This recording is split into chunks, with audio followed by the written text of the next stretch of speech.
भागलपुर में करंट लगने से एक किशोरी की मौत हो गई। वहीं बचाने पहुंचे दादा की भी स्थिति गंभीर है। मामला जिले के ईसीपुर थाना क्षेत्र का है, जहां सुबह चापाकल के पास घर में सप्लाई होने वाली बिजली की अर्थिंग लगी हुई थी। उसी के संपर्क में आने से किशोरी की मौत हुई। तो वहीं किशोरी के दादा किशोरी को बचाने के लिए पहुंचे तो वो भी संपर्क में आने से बुरी तरह से घायल हो गए, जिनका इलाज मायागंज अस्पताल में किया जा रहा है। घटना के संबंध में बताया जा रहा है कि सुबह दादा चापाकल पर स्नान कर रहे थे। उसी क्रम में मृतिका किशोरी अपने दादा को कपड़ा पहुंचाने गई थी, जहां चापाकल के समीप बिजली सप्लाई होने वाला अर्थिंग को लगाया गया था, जिसके संपर्क में किशोरी आ गई और उसकी मौत हो गई। वहीं जैसे ही किशोरी अर्थिंग के संपर्क में आए तो दादा आनंद फानन में बचाने को गए, जिससे वो भी पूरी तरह चपेट में आ गए। वहीं परिवार वालों के द्वारा आनंद फानन में दोनों को पीरपैंती रेफरल अस्पताल में भर्ती कराया गया, जहाँ किशोरी को डॉक्टरों के द्वारा मृत घोषित कर दिया गया। वहीं घायल दादा को बेहतर इलाज के लिए भागलपुर के मायागंज अस्पताल में रेफर कर दिया गया।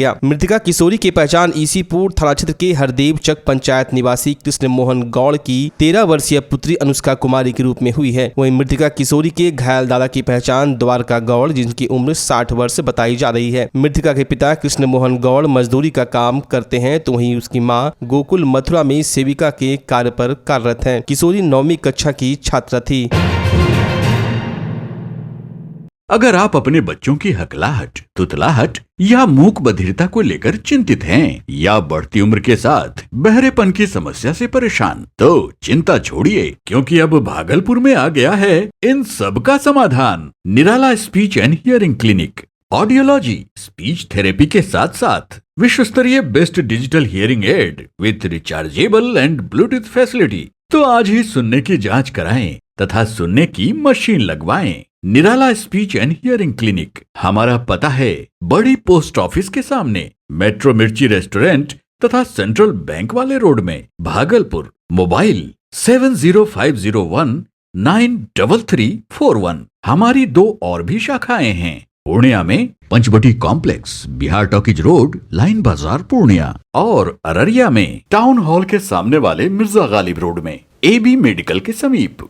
बच्चा जब जन्म लेता है तो कई बार बच्चा तुरंत नहीं रोता है, रोने में देर हो जाता है। ऐसे में बच्चा क्षतिग्रस्त हो जाता है और उसके बचने की संभावना कम हो जाती है। और यदि बचा तो भविष्य में उसमें विकलांगता की समस्या आती है, जिसे CP कहते हैं, जिसका कोई माकूल इलाज नहीं है और ज़िंदगी भर बच्चा विकलांगता से जूझ सकता है। ऐसे में पूरे संसार में कूलिंग थेरेपी का सहारा लिया जाता है। जन्म से ठीक 6 घंटा के अंदर यदि उसको कूलिंग थेरेपी दिया जाए तो उससे उसका CP की समस्या कम होती है और बचने की भी संभावना बढ़ती है।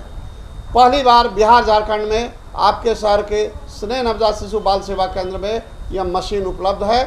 कभी भी ऐसी बात हो कि बच्चा रोने में विलम्ब हो गया तो आप स्नेह नवजात शिशु बाल सेवा केंद्र में जरूर संपर्क करें।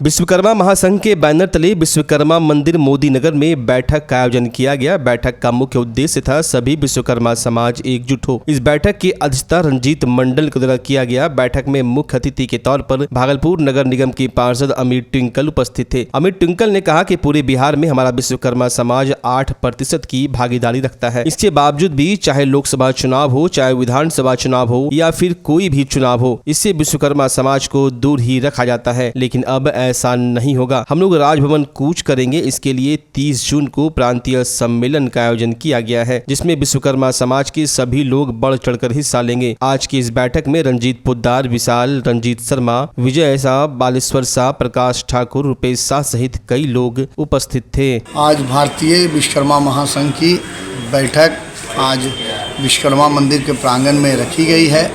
इसका मुख्य उद्देश्य 30 जून को एक प्रांतीय सम्मेलन होना है, जिसमें विश्वकर्मा के 5 पुत्र सोनार, बढ़ई, कुम्हार और लोहार, ठठेरा सभी लोगों का प्रांतीय बैठक होगा, जिसमें बहुत मजबूती से इस बैठक को प्रांतीय सम्मेलन को किया जाएगा। आज की बैठक की अध्यक्षता यहाँ के वर्तमान निवासी रंजीत मंडल जी कर रहे थे और MLC चुनाव लड़ चुके रंजीत पोद्दार जी इस बैठक में उपस्थित रहे। बैठक का उद्देश्य है कि विश्वकर्मा समाज पूरे बिहार भर में 8.5% है, मगर आज तक इसकी राजनीतिक भागीदारी नहीं रही है और सभी बड़ी बड़ी राजनीतिक दलें हम सभी को नज़रअंदाज करते हैं। इसी की मजबूती को, एकता को बढ़ाते हुए हम सभी राजभवन को कूच करेंगे।